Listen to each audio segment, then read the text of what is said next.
Welcome back. 7:46 this Sunday morning. Going to be kind of a cloudy, humid, maybe a little bit rainy one, Mallory.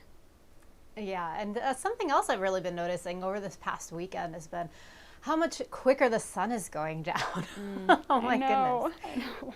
It is a stark reality. So the good news is that when we're getting these humid days and these hot days, we're not quite getting the length of the sunshine that we were getting about 6 weeks ago. But every time that almanac comes out, I'm like, wow, we've really lost a lot of that daylight since the solstice.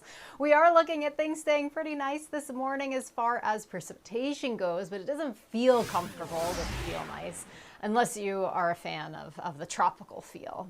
I'm a fan of the air conditioner running right next to me here in the home studio, but it is going to be a soupy one out there. You can see those low-lying clouds actually really well here in the webcam over St. Joe's. They're just kind of hovering, but we do have that blue sky starting to come through. And what that's going to do is actually promote some storm development this afternoon. Right now we have some pockets of fog still forming and also dissipating, so we have improved visibility a little bit in the Augusta area, but Waterville still 2 miles, 1 3/4 now in Caribou. We have 3-mile visibility in Berlin, and just that soupiness visibility, I'll call it, right along the coastline. It's not enough to be impactful, but it's enough to say it's pretty humid out there.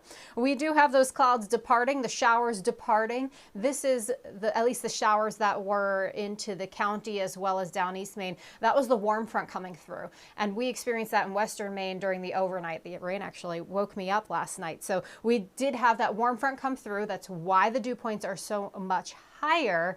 Now we're waiting for the cold front to come through. So this is really the only system to impact us. You can see that spin of the low to the north and west of Quebec. So it won't be too long before that cold front comes through. It's a quick 1-2 punch with the warm front, then the cold front.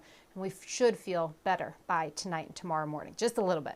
Temperatures right now right around 70 at the coast. We are looking at the mid 60s for mid-coast and down east, but low 60s into Greenville, Caribou, as well as Holton. 63 right now in Freiburg. So we do have the sun that will eventually pop out. If you're looking at nothing but low-lying clouds right now, you'll eventually see that sunshine pop, but it won't take too long once the sunshine does come through to then ignite some of these storms. We have all the ingredients today.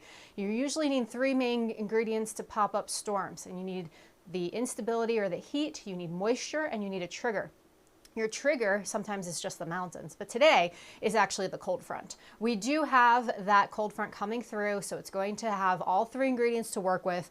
Showers and storms, at least on the stronger side, those storms will start to pop up into the early afternoon. I think between 2 and 5 will be the prime time for these. So by 5 o'clock, you can see that little line starting to develop from Millinocket south toward Lewiston.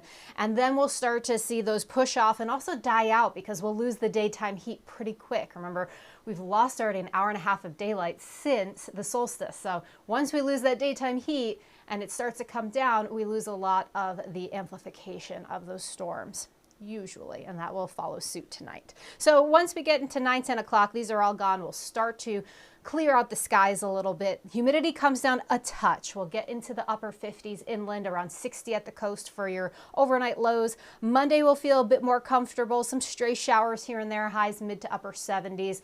And then we bring in more showers going into Tuesday. It looks to be a lot less consistent than it did, so I thought Tuesday would be a washout. Now I just think it's more dreary overall, so we are going to see things stay kind of clouded over. So for the severe threat today, the entire state's in a marginal risk, which means not a major outbreak, but we could have some cells that do attain severe status with gusty wind as well as large hail. On the water today, winds are about 10 knots at 3 feet. And it's really today and Tuesday that are I'd say the concerning days in the forecast in terms of weather impacting things outdoors, but overall, compared to the rest of the summer, it's a not so bad forecast. There's no intense heat, there's no abnormally cold days, and just a little bit of rain sprinkled in there, Chloe. So we'll take it.